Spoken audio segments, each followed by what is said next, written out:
Hello, Lisa here. Welcome back to my channel and welcome to my weekly deck reviews. I had a fun week and we're going into October, so I have fun things to talk about. So settle in. I'm just gonna start talking about my things. I mean, you're here, right? You're watching at this point, so we're good. So the tarot deck that I have been working with over the past week is the really lovely and super unique Ellis Deck. So this is the 5th edition of the Ellis Deck. You can still order this from the creator's website at illustrations. Hopefully that focuses. illustrations.net. This is a really cool and surprisingly deep tarot deck, and I think the color tones for it were perfect for the autumn season, which is why I picked this particular Peggy bag for it. But it has been an absolute pleasure to work with this deck this week. I will say that one of my biggest complaints initially about this deck was the gilding, because it's that like gold sparkly kind of gilding, the kind we used to see all the time. But I will say, and I can thank Dustin for this, because he kind of talked me off the ledge when I first got this, and I was like, ew, the gilding is so gross. But I will say, after working with it and shuffling it a bunch, all the little extra like glitters stopped coming off.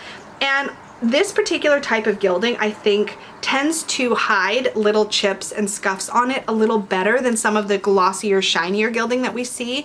And while I prefer matte gilding as my very favorite kind of gilding, and a really high quality gilding next, I feel like this holds up better sometimes. So can't really complain about that.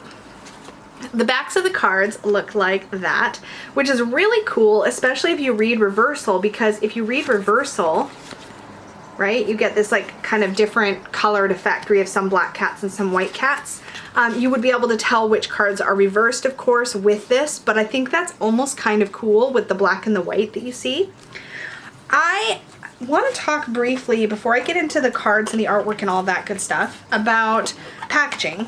So nice 2-piece box, and it doesn't have the thumb holes on the side, but the lid doesn't go all the way down, so it's super easy to take the lid off. I will say this particular glossy kind of 2-part box doesn't feel particularly secure. Like if you tipped it this way, it's gonna open, like they're gonna come out. So it's not very snug, but I keep it in a bag, so it doesn't really matter to me, but I just thought I'd mention it. Another thing I want to talk about is that there is no little white book in this deck, but there is this surprisingly useful little 2-pager pamphlet. Like it's just one single page folded up. But on this side, you have the major arcana, you have the physical world and the metaphysical world. So it's basically separated the first half of the major arcana up through the Justice card, with the second half of the major arcana from the Hanged Man through the world. This is surprisingly useful, and if you were new to tarot, I think this is really fantastic as a jumping off point. It's simple, it's really easy to understand. The keywords listed under each card are basic, not overly fancy. Sometimes you see keywords and they're like words you have to look up in the dictionary, and that's not useful to me. I'd rather have simple, basic, easy to understand keywords. This is fantastic. And then on the back for the minor arcana, and this is really smart. The only beef I have about this is I don't like the color choices. I usually like to see yellow, traditional pagan color association, so I like to see, neo-pagan I should say, yellow for the air suit for swords. I like to see green for earth or pentacles. Blue for cups is matchy-matchy, so we're fine there. And for wands, I like to see red for fire, and this has got green for wands, red for swords, which is weird to me. Brown for pentacles is fine, I guess, but anyway, that's a minor beef. But what's really cool about this is that this is literally a chart. So along this side, you have all the numbers, ace through 10, and then you have queen, page, knight, and king, which is a weird order, but whatever, I'll go with it. And then along the top, you have cups, rods, pentacles, and swords. Now here's where it gets neat. For each of the numbers down the side, you have some keywords. So for ace, it says spark, blessing, beginning. For the 5, for example, it says difficulty, trial, and challenge. So you get your numerological correspondences. It's even got a couple keywords for the courts. So queens are nurture and creation, pages are youth, study, and novice, knights are crusader or action or motion, and kings are discipline or stability. And then all you have to do, and then across the top for cups, you have water, emotion, relations, and health. For fire, or for rods, you have fire, intuition, spiritual, creative. For pentacles, you have earth and material. And for swords, you have air, mental, logic, conflict. So you have these keywords here, these keywords here. So let's say you draw the 5 of cups. You'd go down the cups until you get to the 5, and you have tragic obsession. That's really interesting because it's saying that 5s are difficulty, trial, and challenge. And it's saying that cups are water, emotion, relations, and health. And so you're basically combining those 2 sets of keywords to get a meaning. This is pretty cool. And I will say, like I said, if somebody was new to tarot, this gives them just enough to start to learn without inundating them with so much information and just lists of keywords. You can see that there's a system, and you can see that there's elements involved and numerology involved, and it does it all without over explaining it to you and making things seem complicated. So I really liked that, and I did refer to it many times just to kind of see how the creator came up with different depictions of the cards, why they showed them a certain way, or just to read that because I thought it was a really cool, fresh take on the tarot, and so simple, just one little page. So good. Let me talk about some of my favorite cards, since I'm going to want to show you some cards anyway. I loved this Justice card because the first thing I think of when I see this particular card is black and white thinking. And Justice can speak to black and white thinking. Yes, we want to be impartial and logical and weigh both sides of a situation, but sometimes we can get a little locked up in seeing things as either or and not really seeing the middle path. And I think this really shows that. I also really like how you've got the yin and the yang in the scales, and so you're showing balancing light and shadow, which of course is also apparent in the imagery. The next card I want to talk about is this freaking fantastic Death card. One of my favorites ever. You know, he's clearly the king of his domain. You get this sense of him being in his own universe or his own world, so the underworld. He's holding this hourglass, and it's just a matter of your time is your time. Things come to a natural conclusion. I just think there's a lot to jump off of there. I loved this world card because inherent within the figure himself is all 4 elements. You have these like cyclones in the east for air. You have the fire in the south here for in the leg. You have the other leg made up of earth. And then here you have in the west the water. And I just thought that was really cool. If you look at his shoulders, you can even see that on the one shoulder, what was it? It was like a mer person. Yeah, a mer person and like, oh, whoa, sorry. A mer person here and like a eagle or hawk type figure there. I just thought that was really cool, this whole idea of having sort of mastered and combined each of the 4 elements. Here we have the Hermit, and this card just blew my mind because again, we have an incorporation of the elements, but it's subtle. Here we see in the Hermit's lantern all 4 primary colors representing the 4 elements, and also, let's see if I can get it close enough and my camera will focus. Nope, right about there. His actual physical lantern is made up of 4 elemental tools. So if you look closely, you can see the sword, the cup, the pentacle, and the rod. I thought that was really, really cool. Another card here that I just loved was the moon, and some things I loved about this. You see that there's clearly a forest here, but on this side it looks like a regular forest, and on this side you can see almost this hand reaching out, and it just speaks to how things don't necessarily always look the way they truly are when you're in the moonlight. You also have within the subconscious this sort of figure down here, and you still have the dog and the wolf here. You still get the idea of a path, but there's just so much to sort of look at and dig into in this card. I just love it. This dude, probably one of my favorite Hierophant cards ever. He's sitting on a stack of books. He's got the knowledge. He's got the keys. So good. What am I here? Oh, Temperance. Oh, yes. Oh, this card gave me all the feelings because the symbol that Peggy and I use for our relationship and for our marriage is the yin-yang, and specifically the water and fire yin-yang symbol. It's like we want, like I represent the water, she represents the fire. And I just love this depiction of temperance. It just made me happy for personal reasons. And then here we have this beautiful 3 of rods. Through this deck, each suit tells a bit of a story, and in the rods we see somebody who's really connecting with spirit. At least that's how I take it. And there's this sort of fox-like creature that you work with through this particular suit. And this figure, this represents this sort of larger-than-life fox coming face to face with the figure in the card. And the 3 of Wands to me is really about embarking on a journey, right? You've sort of set things in motion and you're beginning a spiritual or creative endeavor. And this just speaks to that moment of sort of the bigness of it all and the possibility of it all. And I love that. Another card that I really love is this 7 of Rods. It's very much with the hand out like that, a nope, not gonna fly. Very much a holding your ground kind of card, and I love that. I have, got some things mixed up here, and I want to kind of, well, okay, let's just stick with the rods here for a bit longer. I think that's it for rods. Yeah, okay. So we have the Queen of Rods. And I think the court cards are really well done in this particular deck, and I really like how she's like looking you right in the face. She seems confident and purposeful. Really enjoy that. The Knight of Pentacles is one of my favorite Pentacles cards. He's very cautious and careful. He's paying attention to his surroundings. Love it. And I really enjoyed this 7 of Pentacles. It's like the adult with the child, and they're just patiently waiting for everything to ripen.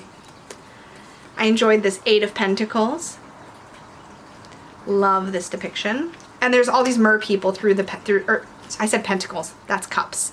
8 of Cups. There are these mer people and like water creatures through the cup suit, which is super fun. The 9 of Cups is a card that is often one that I look for in any deck to see if I connect with it. And I love this one with the little happy genie dude. Love it. And I really, really connected with this 10 of Cups. You see a single figure here, a mermaid. I couldn't think of the word again. And she's sitting on a sort of little island here, and she's got her reflection beneath. And to me, this 10 of Cups speaks to self-contained emotional fulfillment. It's not about who you have around you. It's about loving and connecting and embracing yourself. And I love that. And then finally in the swords, I really liked a lot of the swords court cards, if I'm being honest, but I loved this, come on, focus, there we go, this Page of Swords. He's got this sort of circular part of his, what is this, a sword he's holding or a shovel or something? I don't know, whatever he's holding. He's looking through it, and it gives you that spyglass feeling. And the Page of Swords is definitely somebody who wants to dig in deep and find out all the information. So I thought that was really cool. I think that was it. That was it for my favorite cards. I mean, I really enjoyed working with the entire deck, but I thought this week I would try showing you some of my favorites and talk about why. I feel like there's a lot that lies beneath the surface in this particular deck, so as you're flipping through, there's just so much to find in the artwork. I will say, I love this 2 of Cups. I will say that this artwork really reminds me style-wise, like literally the art style, not the overall aesthetic of the deck, but the art style reminds me of the Idiosyncra deck just a little bit. So this might just scratch the itch for me. So that's kind of cool. The Oracle deck, and this, sorry, let me back up. This also read like a dang dream. If that was not clear, this deck read so well. It was super easy to see what the card was trying to tell me every single day. I used it in spreads. I had just a fantastic experience with it. And the Oracle deck that I chose to use beside it was the Amethyst Oracle by Jessica Bott, speaking of the Idiosyncra deck. And this deck worked great beside it. I've reviewed this deck before on my channel. It's very clean. The artwork style is very clean. It is a little bit more modern feeling, but I really love it. I feel like I get what I need from every card. It's direct, and it gives me enough expansiveness to just sort of explore what it might be trying to tell me, particularly in combination with a tarot card. I just find it really easy to use, and it feels very fresh, and it's nice and easy to look at. If you ever find that certain decks just feel really busy, this deck beside it will just help create some space in the reading, if that makes any sense. And I love that about this. This is the, did I say what it was called? The Amethyst Oracle, just in case. A subscriber recently told me that this deck won't be available to purchase for much longer if it's not already done. So you might want to check out Jessica Bott's Etsy shop if this is one you're interested in, and snap it up before it's gone for good, because I don't think she really reprints things very often. So hop on it. The reading cloth I used all week is this really fun parchment style. This is one of the first cloths that Peggy ever made me. You can tell because it's backed on velvet, and she really doesn't do that much anymore. But I really love it. I like the black velvet backing. I like the parchment feel. The only complaint I have is I've gotten used to using her smaller reading cloths lately, so this felt like really big. It was like a tarot blanket. It felt enormous. I think this one is 20 inches by 20 inches. It's big. It might be a little bigger than that even. It seems like lately I'm enjoying her 12-inch and 15-inch reading cloths the most, but I really liked working with this. I found that it really looked nice behind the cards, and it looked good both on the black side and on the parchment side, so that was good. The decks, okay, other things, honorable mentions. I'm continuing to work with my wooden rune set. I got these runes from Reflections Books here in Coquitlam. There is, one of the staff members makes these, and she does just a beautiful job. They're gorgeous wooden runes made out of pine. They smell so dang good. I'm pretty sure they just smell like pine, but they smell yummy. I like them a lot. So these are wonderful. I like that they're flat. I like that they're wood. They're a nice generous size, like they're not teeny tiny, which I love. And so you'll be seeing these probably continuing in my Instagram posts when I use, well, maybe not. I don't post a lot of my daily draws on Instagram, but I just love this. I love this. I love this. And I love the embroidered Peggy bag that's got this like tree spirit on it. Oh, I love it. Okay. I show them every week, but there you go. Other honorable mention, I have started working with Lenormand for a 3-card daily draw, and in October I'm doing an October Halloween themed Lenormand challenge. And so for the month of October I'm going to be working with the Under the Roses Lenormand by Kendra Hurto and Katrina Hill. These are so great, and thematically I think that they're beautiful to use in the October season. They've kind of got that vintage, you could see these sort of pictures hanging in a haunted mansion or something. I just think they're thematically going to be really great to work with this month. I really enjoy this deck. The symbols are really clear and easy to see. They're not cluttered. Super fantastic. And this deck has a fun little Easter egg in that hidden in the backgrounds of every card are keywords for what that card means, which is kind of cool. So I've been enjoying doing 3-card draws with this. I'm trying to sort of level up from my usual 2-card draws and build more towards 3s that I feel more comfortable with, so that's what I'm doing. This is I'm probably not gonna keep talking about this every single week, but I will be working with this deck throughout the month of October, and you can see my 3-card Lenormand draws on my Instagram, as well as my participation in the tarot challenge by Mr. Lionheart's called Season of the Witch, I think, for October. So that's the stuff that I post on Instagram. Fun stuff. And the tarot cloth I'm working with this week, which I'm already enjoying, I started this morning, is this gorgeous Day of the Dead boudoir themed cloth. Like, how stunningly gothic is that? This is what I'm working with this upcoming week. So beautiful. It's backed on this really nice deep red. The camera makes it look a little brighter than it is in person. Like, you can kind of see if I turn it at an angle. That's probably a little more true to color, is right there. Yeah, it's fun. It's fun, and she looks just awesome. I just love her. And that works really well because the tarot deck I'm working with this week is the Bohemian Gothic by Baba Studio. This is the full-size version, which is now out of print. However, you can still get the mini version off of the Baba Studio's website.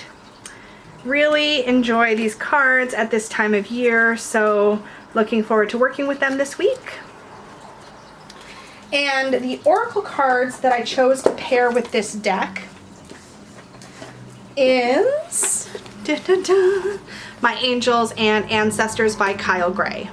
The artwork is by Lily Moses, by the way. The book is by Kyle Gray. 2-part box. Really nice book. nice chunk. I edged my cards in a metallic gold paint pen. So they have metallic, but they don't normally come that way. These are wonderful, and I just thought they'd be really nice to work with beside Bohemian Gothic. I just feel like they'd add some balance to it, a little bit more light, and I am really looking forward to working with these. I haven't worked with them in a long time. I've used them in magical work, but I haven't worked with them as like a deck of the week for quite a while, so excited to be getting back into those. And that is it, my friends. That is what I'm going to be working with. So stay tuned for next week to see how Bohemian Gothic Tarot and Angels and Ancestors worked together. I will definitely be talking about that in more detail next week. I hope you enjoyed watching this. If you have any feedback on any of the decks that I've shown, I would love to hear it. If you have the desire, I was gonna say need, but that's wrong. I would really like to hear. If you have the desire to tell me what you're gonna be working with this upcoming week or to share that with everybody else, post that in the comments down below. Let us know what tarot or oracle decks are speaking to you, especially as we get into October. I think we're all really curious what everybody's using, so definitely let me know. Remember to like, share, subscribe.